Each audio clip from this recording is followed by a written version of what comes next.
ada Pak Anton Haris. Radio Republik Indonesia, RRI Pro 1. Selamat pagi Pak Anton. Selamat pagi. Salam sehat, selamat Hari Pers Nasional 2023 Pak Anton.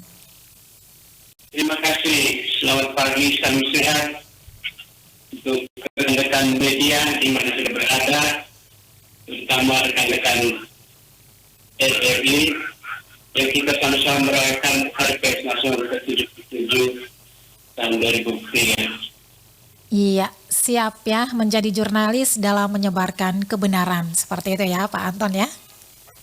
Iya. Oke, Pak Anton, peran pers dalam membangunnya daerah dan juga melawan berita hoax-nya. Anda melihat peran pers selama ini seperti apa nih Pak Anton? Baik, terima kasih. Secara umum, kita boleh melihat bahwa peran pers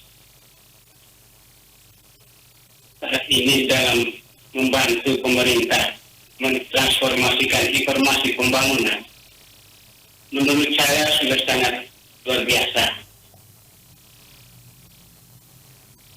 Banyak sekali peran pers dalam berbagai event pembangunan itu sudah sangat berjalan dengan baik. Pers memiliki peran yang sangat strategis dalam menyelesaikan berbagai pembangunan. Kita mungkin saya akan membatasi diri untuk menyoroti soal peran pers di kawasan atau di daerah kita, Kabupaten ini. Atau kalau lebih luas, mungkin kita akan melihat peran pers dalam membantu pemerintah atau masyarakat mendapatkan informasi pembangunan di sejumlah kabupaten, terutama yang berada di wilayah Kepulauan Flores, Lembata. Dan pers dalam mentransfer berita-berita pembangunan maupun dalam hal mengontrol dan memberikan kritik terhadap pemerintah dalam melaksanakan pembangunan selama ini sudah sangat luar biasa. Dan pers telah memberikan apa yang menjadi harapan masyarakat di daerah ini. Demikian. Oke, peran pers yang luar biasa ya membantu pemerintah ya untuk memberikan informasi dalam pembangunan daerah seperti itu ya, yang Anda melihat bahwa sejauh ini peran pers sudah sangat baik ya. Ya Pak Anton. Iya. Oke, baik. Oke. Pak Anton, terkadang dalam membuat berita ya, kita seringkali melihat juga ya apa yang terjadi fakta di lapangan, bahwa berita-berita yang disajikan itu juga kadang ya membuat masyarakat percaya seperti itu. Ternyata di berita itu juga terkadang mengandung hoax ini. Bagaimana kita mengidentifikasi ya untuk bisa mengetahui membedakan teks berita yang benar dan juga berita hoax seperti itu, Pak Anton? Ya, baik rekan Christine. Dan pribadi saya sebenarnya tidak setuju kalau misalnya berita yang dihasilkan oleh seorang wartawan dan pemberitaan wartawan yang memiliki perusahaan media yang resmi, yang memiliki payung hukum yang jelas. Kalau misalnya berita dalam penelitian berita sebuah hasil karya jurnalistik yang sudah memiliki standar jurnalistik, yang memiliki verifikasi, yang memberitakan fakta. Kalau misalnya berita disebut hoax atau boleh disebut berita bohong atau berita palsu, menurut saya itu mesti diperdebatkan. Karena sepanjang yang saya amati, saya baca dan saya lihat, justru sebenarnya hoax itu tidak dihasilkan oleh seorang wartawan yang katakan dia profesional. Yang mengacaukan sekarang ini menurut saya adalah orang belum bisa membedakan atau kerja seorang Jurnalis ya. dengan berita yang ditayangkan melalui media-media sosial. Media yang menurut saya belum memiliki payung hukum atau tidak berada di bawah sebuah perusahaan media yang telah memiliki payung hukum yang jelas. Sampai saat ini kita belum melihat bagaimana peran pemerintah sebagai regulator untuk bisa menyelamatkan pers, menyelamatkan perusahaan-perusahaan media ini dari tuduhan dalam tanda petik seolah wartawan itu menyebarkan berita bohong atau hoax. Menurut saya wartawan itu selalu bekerja sesuai dengan kode etik yang telah ditetapkan. Jika wartawan itu berada dalam satu lembaga perusahaan pers yang benar. Jadi yang diwartakan wartawan dengan yang diwartakan media sosial itu mesti dipisahkan. Ya. Karena saya lebih melihat bahwa hoax itu dihasilkan oleh media sosial, bukan dihasilkan oleh seorang wartawan yang sudah bekerja secara profesional dan berada di bawah sebuah perusahaan pers yang benar dan dilindungi oleh undang-undang, baik undang-undang pers maupun undang-undang lain yang mengatur tentang kerja-kerja media. Demikian menurut saya tentang hoax dan hasil kerja jurnalis tentang Kristen. Oke, baik. Nah, tema pers tahun ini pers merdeka, demokrasi, bermartabat. Kemudian Pak Jokowi juga menekankan bahwa kebebasan pers. Nah, kebebasan pers dalam hal ini ya, para pekerja media ya, para jurnalis ini harus bertanggung jawab dengan pemberitaannya. Nah, menurut Anda sejauh ini ya pekerja media sudah bertanggung jawab? Ya, saya menilai bahwa sampai dengan saat ini, jika wartawan itu adalah seorang jurnalis yang betul-betul berada di bawah lembaga yang benar, sampai dengan saat ini wartawan telah menjalankan tugasnya dengan sangat bertanggung jawab. Kemudian kita mungkin memperlihatkan Pak Presiden meminta supaya media itu bertanggung jawab.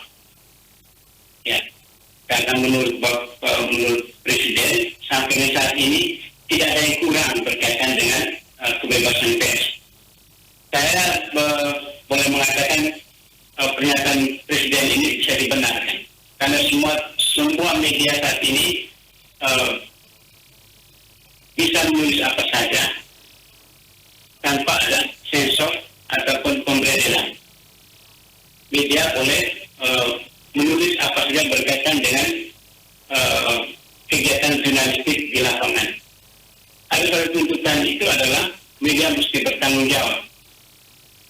Untuk kali ini saya punya pendapat tentang bagaimana media bertanggung jawab.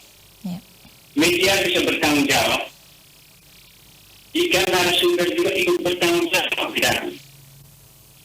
Karena bagi media, fakta adalah sesuatu yang penting atau sesuatu yang suci. Orang katakan bahwa fakta adalah suci dalam sebuah pemberitaan.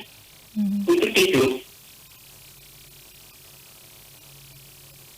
para pengambil kebijakan dalam pemerintah di setiap tingkatan juga mesti bekerja dan membantu bagaimana supaya media itu bertanggung jawab terhadap pemberitaan yang disampaikan. Karena seringkali misalnya kita masih mendapatkan sejumlah narasumber di lapangan itu tidak bersedia menjadi narasumber dan menyajikan fakta yang benar kepada masyarakat. Dan jadi di sini menurut saya mesti ada balance. Tanggung jawab itu tidak hanya dibebankan kepada wartawan, tapi juga kepada masyarakat secara umum agar bisa mendapatkan berita atau penyajian informasi yang sesuai dengan fakta di lapangan. Demikian, Rekan Kristen. Baik, Pak Anton, ini menjelang pemilu ya 2024. Tentunya tugas media ini sangat baik ya untuk bisa menginput berbagai informasi menjelang pemilu 2024 mendatang. Nah, pesan apa yang mau Anda sampaikan untuk pekerja media ya untuk bisa bertanggung jawab dengan beritanya dan harus transparan ya dalam menginformasikan ataupun menyajikan data-data agar tidak berpihak ya kepada salah satu partai ataupun individu seperti itu. Nah, apa yang mau Anda sampaikan menjelang pemilu 2024 mendatang dalam sajian informasi ataupun berita yang akan disajikan Pak Anton? Baik, terima kasih rekan Christine. Untuk kami di Plus Posnet, kami telah menyiapkan diri untuk terlibat secara baik dan benar dalam menyosong ataupun dalam proses pelaksanaan pemilu serentak tahun 2024.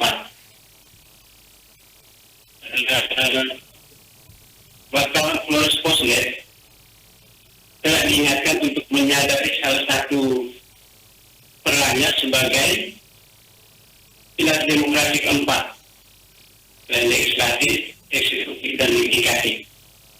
Dalam hal ini, Pos ini terlibat secara benar dan bertanggung jawab. Sehingga semua hal yang berkaitan dengan pemberitaan Posnet akan terverifikasi. Posnet memiliki ketentuan tersendiri berkaitan dengan pemberitaan. Bahwa semua berita yang ditulis atau ditayangkan oleh Posnet mesti memenuhi standar atau kriteria berita yang benar. Salah satu hal yang paling penting adalah verifikasi. Karena menurut kami, salah satu hal yang bisa membedakan antara media mainstream saat ini dengan media sosial adalah soal verifikasi. Karena kalau di media sosial, orang bisa menanyakan apa saja di sana. Baik. Dia tidak akan peduli dengan soal verifikasi, soal apa yang terjadi, dan lain-lain. Untuk itu, pada kesempatan peringatan Hari Pers, hari ini yang ke-77, dengan tema yang menurut saya juga sangat luar biasa, pers bebas, demokrasi bermartabat. Seluruh insan pers diingatkan juga untuk menyadari betul perannya sebagai pilar demokrasi keempat. Tentu semua media memiliki ketentuan dan aturannya masing-masing. Tapi bahwa satu hal yang paling penting dalam pemberitaan adalah kita menyajikan sesuatu yang benar sesuai dengan fakta yang ada di lapangan. Pers tidak boleh memberitakan sesuatu yang menimbulkan keresahan di masyarakat. Pers tidak boleh memberitakan suatu berita yang bohong dan menimbulkan kekacauan di masyarakat, apalagi menjelang pemilu 2024 ini. Demikian rekan Christine. Baik, dan yang terakhir Pak Anton, tips ya bagi masyarakat ya untuk bisa mengetahui bahwa ini berita yang sebenarnya ini berita hoax ya seperti itu. Apa yang harus dilakukan masyarakat untuk bisa membedakan mana berita yang baik dan tidak berita bohong seperti itu, Pak? Silakan. Ya, baik. Untuk bisa membedakan berita bohong dan ini berita yang benar, saya kira masyarakat kita saat ini sudah sangat melek media menurut saya. Masyarakat sudah bisa membedakan mana yang berita yang benar dan mana yang bohong. Mungkin salah satu ciri yang bisa kita sebutkan saja soal berita bohong adalah berita yang dilihat dari judul saja sudah bisa tahu. Kalau misalnya terlalu bombastis, kemudian isinya itu menyerang pribadi atau kelompok tanpa sumber yang jelas, itu beberapa hal yang mungkin menjadi ciri berita